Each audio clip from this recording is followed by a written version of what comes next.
Our next speaker will be Forbi Perise Eyong from Cameroon, the African regional representative of the Sustainable Ocean Alliance, and traveling with our delegation. Yeah.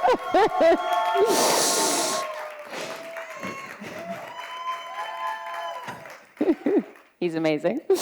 Here at COP27, as well as a plastic action champion in the Global Plastic Action Partnership of the World Economic Forum. Popularly, he's known as Plastic Man. Forbi is a youth leader who's focused on upleading and educating other future leaders. Welcome to the stage.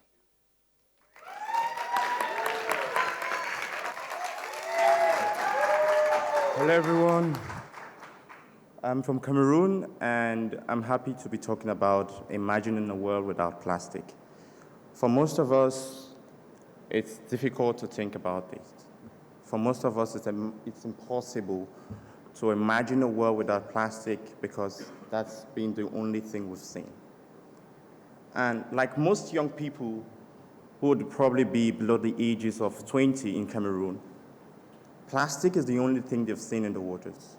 Plastic is the only thing they've seen in the streams, they've seen in waterways. But this is a picture I took on the right, and the other one I downloaded on the internet. Unfortunately, because I didn't see a stream that I could take that photo from. Now, I want you to imagine or think, if you had to choose between these two pictures, which would you choose?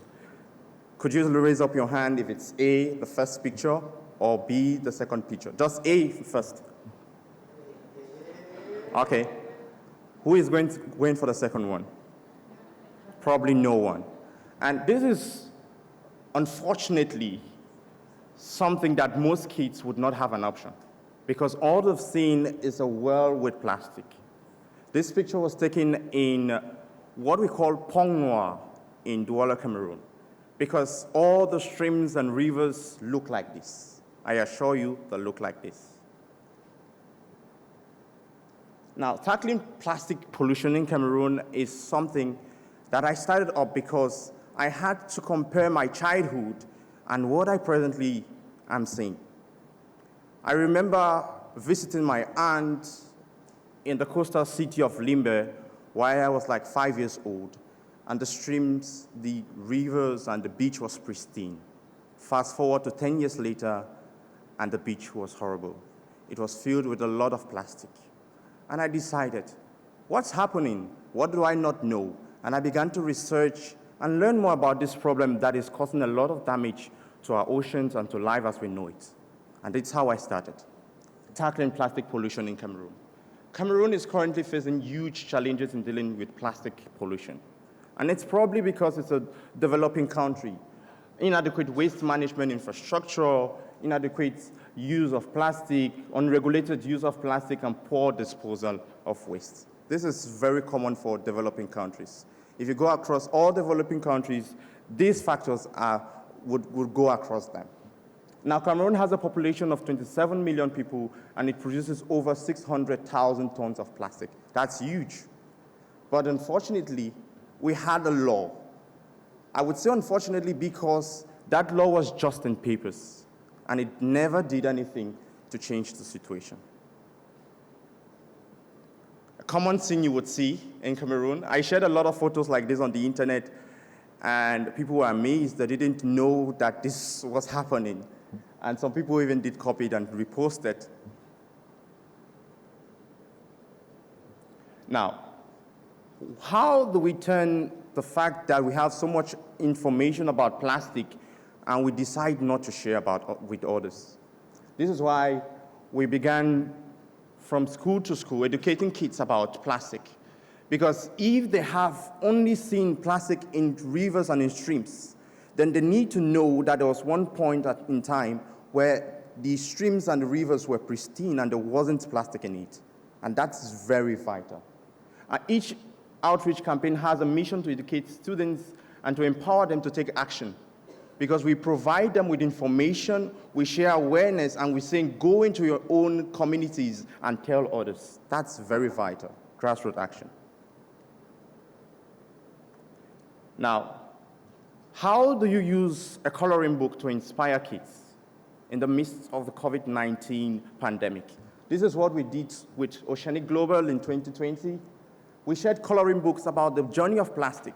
While kids were at home not going to school because of COVID-19, we decided to share 300 copies of the plastic journey coloring books with kids in the community. So while they're home, they could learn about plastic pollution. Because in Cameroon, it's a lot about awareness before policy. Kids, young people in action. It's very important that we engage young people who think that it's all about plastic, and plastic is actually part of our lives. And it's how we engage students in cleanups and other engagement activities.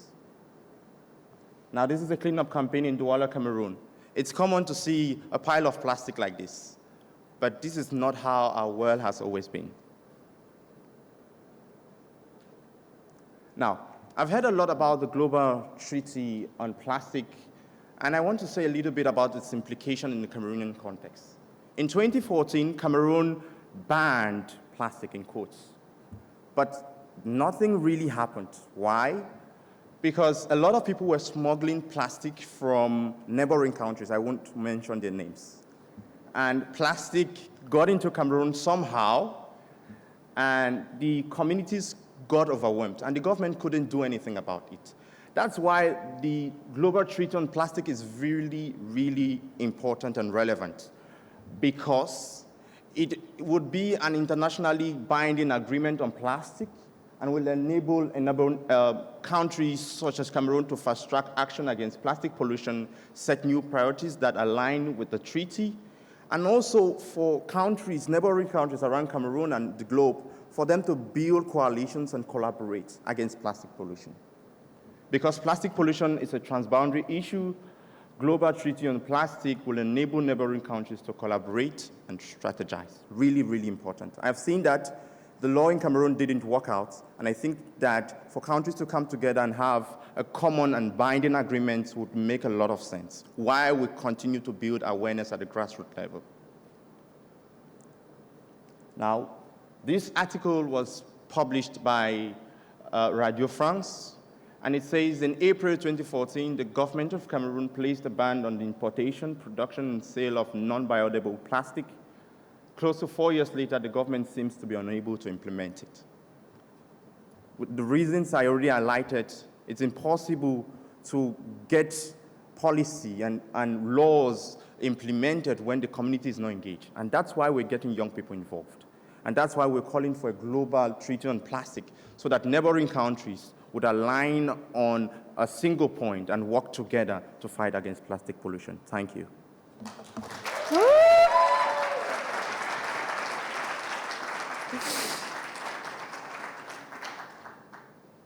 Thank you so much. That was incredible.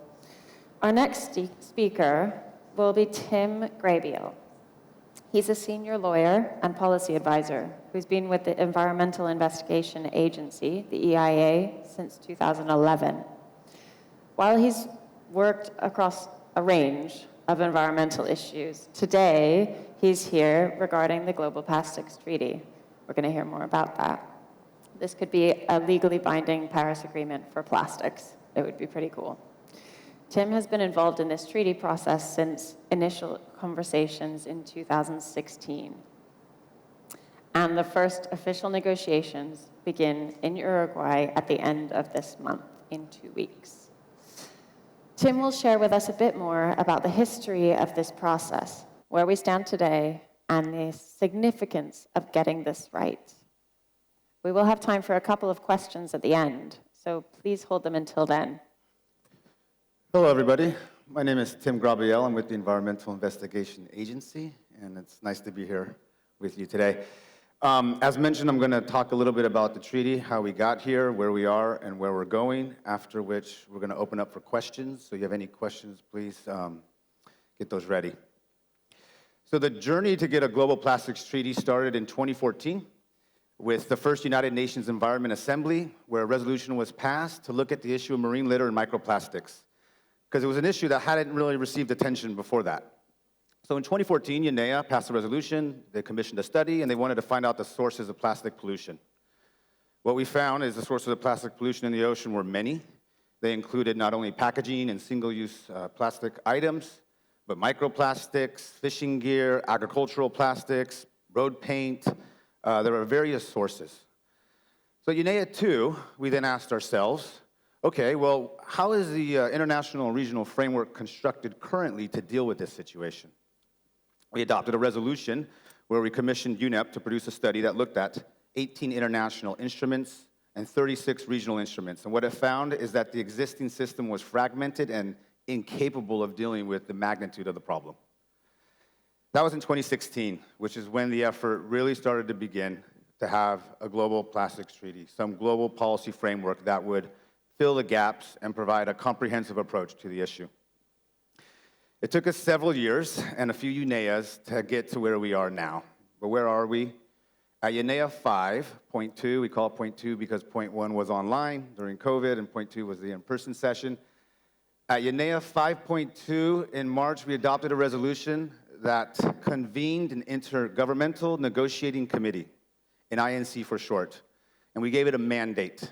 The mandate was to develop a legally binding international instrument on plastic pollution that contained that would contain objectives towards ending plastic pollution that were open to be discussed and negotiated later, that had a mandate to promote sustainable production and consumption of plastics, to work on product design, to help support waste management, to require national action plans, to enable reporting and accountability, to provide financial assistance.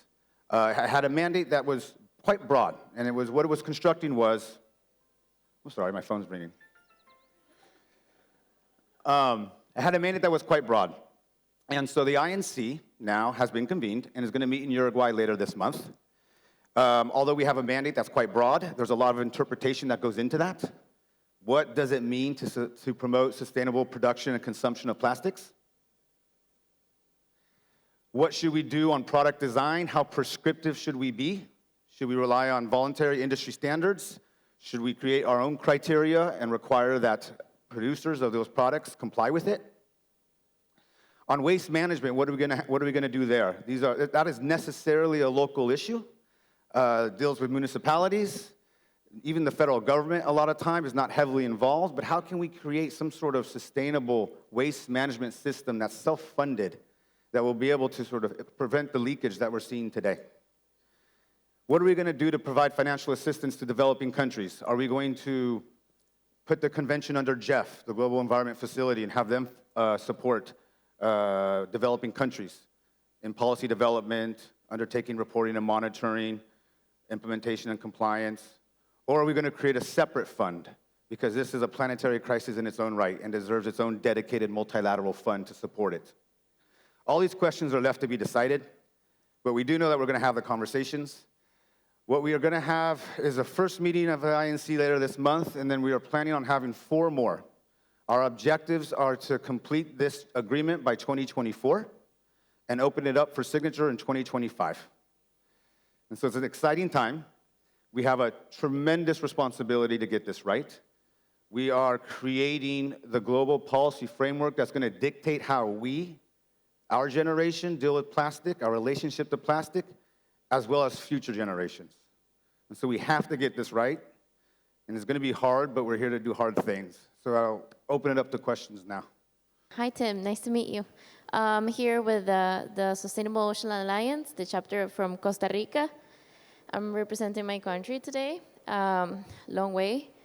I wanted to ask you, so I have a little startup called Maricomercio. It means sea and trade in Spanish. And though we're small, right now it's just me, I was one of the first signatories of the business manifesto. Okay. And so the question is, what do you think is going to be the biggest challenge to have all governments on board by 2025? Yeah, good question. We're confronting a lot of different visions for the treaty right now. There are those countries that want to see a Paris-like agreement, a Paris Agreement-like treaty, which means that it would be premised on essentially nationally determined national action plans without going further upstream the plastic life cycle. That's the lowest common denominator that we can expect. That's something that's going to happen no matter what. Is we're going to have the obligation, similar to the Paris Agreement, to submit national action plans and hope collectively they drive us towards our objective. But we want a lot more, and the business community has been critical in helping to expand the conversation on the need for upstream measures. And so when I say upstream, I mean product design, as well as virgin plastic production. Because the business community has realized that rather than dealing with 192 different jurisdictions with different requirements, if we can harmonize globally, that it's in their interest to have standards on products. And so we find them very useful in that context, in helping to persuade governments that this isn't something frightening, it's not prescriptive and controlling and overbearing, rather it's facilitative of business interests. Another interesting point about the business community as well, which is something that's very dear to me, is we're having a conversation about how far upstream should we go in the plastics life cycle within this convention. And for me, it makes sense at the very least to begin when plastic comes into existence as a material. So when it's polymerized into pellets, when it first makes its way into the environment as well in the form of pellets. Like if it's going to be a convention on plastic pollution, it needs to at least begin when plastic comes into existence as a material. And on that, we are producing gross volumes of we call virgin plastics. And with these overwhelming volumes of virgin plastics that are super cheap, we're undermining secondary markets for recyclates and for recycling. We're overwhelming the market with plastic that is then quickly discarded and poorly managed. And we cannot deal with this amount or this volume of virgin plastic. So the question then becomes, should we try to eliminate certain problematic polymers, those that can't be recycled, those that are hazardous? And for the polymers that we do use, what kind of limits should we set on them so that we can promote collection, recycling, and a circular economy? So in that regard as well, the business community has been instrumental in at least sort of amplifying the need for measures in that space. Whether we win out or not is a different question. It's a question of negotiation and skills. And I'll also just note that my organization has written extensively on this. We've produced thought starters, concept notes, deep dives into essential elements that are available on our website. So thank you for your attention.